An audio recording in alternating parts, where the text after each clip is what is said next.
மிதுன ராசி. திருவாதிரை நட்சத்திரம் பேட் டே. இன்று கொஞ்சம் கவனமாக இருக்க வேண்டிய நாள்.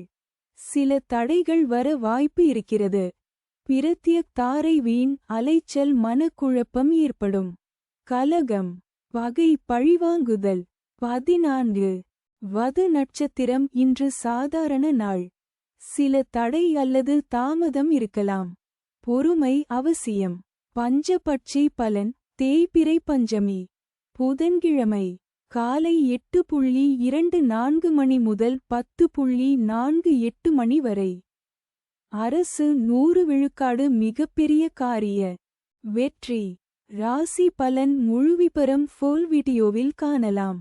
உங்கள் ஜனன ஜாதகப்படி இன்றைய ராசி பலனை துல்லியமாக தெரிந்துகொள்ள ரிஷி ஆஸ்ட்ரோ ஆப் டவுன்லோட் செய்யுங்கள் அல்லது வெப் லிங்க் பயன்படுத்துங்கள். முழுக்க இலவச சேவை.